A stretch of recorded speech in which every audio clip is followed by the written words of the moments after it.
Hello everybody, thank you for joining us. Today we're going to draw a bird beak and we are going to draw a front view of a macaw.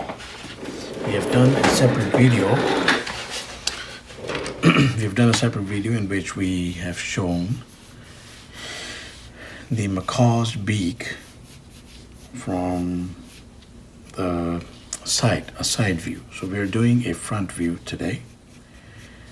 And let's get a shape going here like that, and then let's go like that. Now there's a lot of pictures online that will give you additional ideas, if not the same idea, about how to go about how best to go about making this beautiful and consistently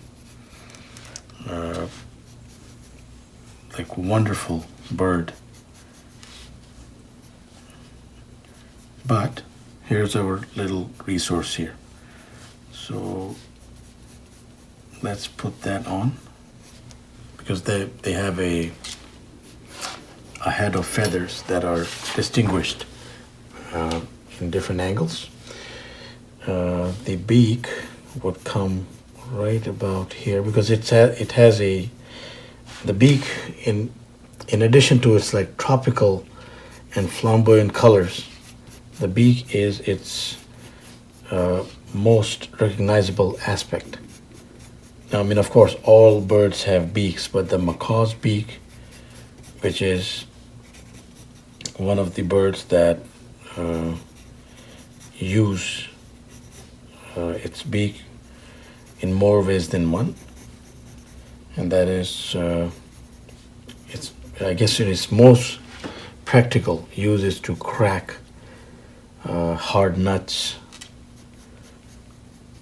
Fruits are like nothing for a beak like this. So we're putting in a pair of eyes like outside and coming in like that, and we will, of course, I mean, it doesn't look anything like a macaw yet, but that's what we are trying to do. We're trying to get there. It has the nostrils up here, right? And it has the apparatus around the nostrils, and then the beak. Of course, we might have variation in the way we go about this. We might change things as we go. And then there's the smaller part of the beak that goes down like that. Now there's always this very characteristic gap in between.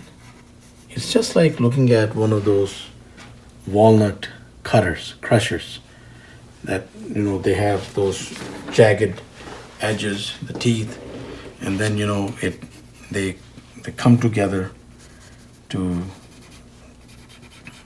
crack those nuts. So this beak, excellently engineered for this purpose. So coming back there with the bird's head,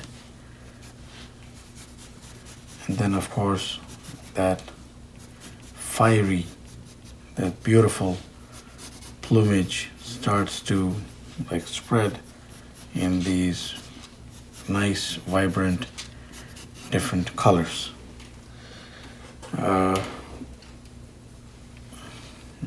Now the macaw, of course, it has that very, very distinctive iris always, and then it has all these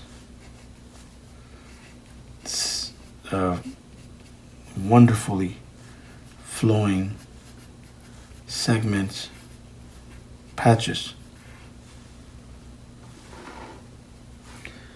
of feathers right around its eyes.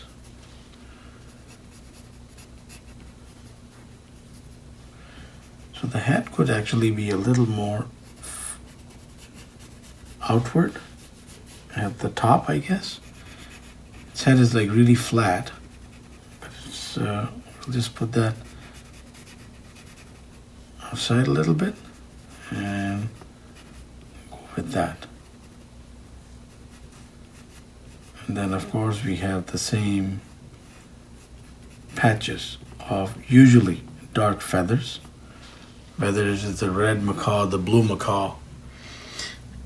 They all have like these black patches on their around their eyes. So we spoke in length about the habitat of this bird as well, because I found out quite a lot about these birds when I was quite young, because people used to, at least in the area where I used to reside, have these guys for pets. And they were also like sold in the more like well-known, I guess, pet stores. But of course, reading is key to getting all that much more. And I found out quite a few things about these birds. Of course, not all of it was shared in our other video, but there's quite a lot. So that is the video in which we have spoken about this bird while we presented a view of the beak from the side. So these little tufts of feathers, from a distance, they do look like they're just like lines, but if we want to do like a really detailed view of this beautiful bird, we'll have to, like, these patches, they're pretty much like that if we come and look at it very, very closely. They have a nice, they're black, but they have a nice luster to it, so they're like that. So we can put some of those details, this is quite, it's not very, very close view, but it's quite close in the sense that we could put in some details, but with a more fine instrument, or a finer Sharpie for that matter. And then of course here is this guy's awesome beak. We have to have tones going on here.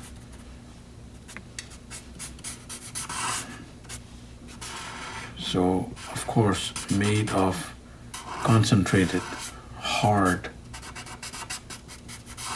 almost unbreakable keratin. These instruments of survival help this beautiful bird. To grab another marker there. And we will just fill in the two parts of the beak like that to finish this off.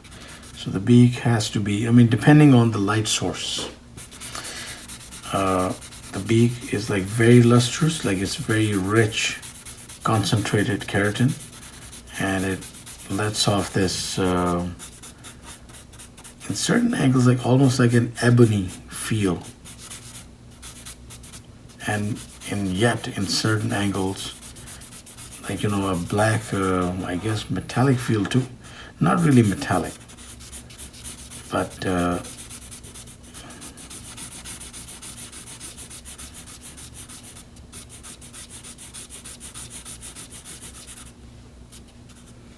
so if you notice that we have made the central part here, that's what we chose to do, darker, very dark, and we will just add in some lighter tones to go on the side. Because we chose to do this with a marker and a pen, that is why we're just concluding the exercise by using some crisscrossing crosshatch.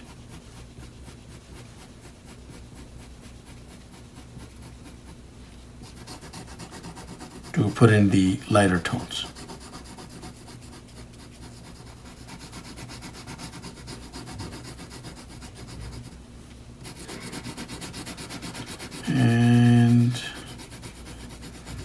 pretty much it, actually. So for this beautiful bird anyways, its beak most likely appears like that. And of course then here too, like this is mostly white, this portion, and of course we were concentrating on the beak and we have that out of the way. But if we have to do the macaw, then we have to have a lot of little tiny details going. So these this layout of the tufts of black feathers, also see this arrangement of white skin and plumage around the beak area adopt pretty much a similar flow to that arrangement of feathers. And you know, it just gives the bird some additional like character, as if like, you know, it was in need of it. But it's like so beautiful to look at, and I would still say that admiring them is of course an appreciation of nature, but I think these birds are at their best when they are in their most preferred habitat, and that is the forest, the free ranging foliage that they frequent. So just some details about the flow of feathers. It goes like that way, and here again like different, not different, sorry, it all like flows down, and we can add as many details as we want. So there is the look of the macaw front view. Please do try it out. Thank you very much for watching, and please do subscribe, keep in touch, and have yourself a wonderful day.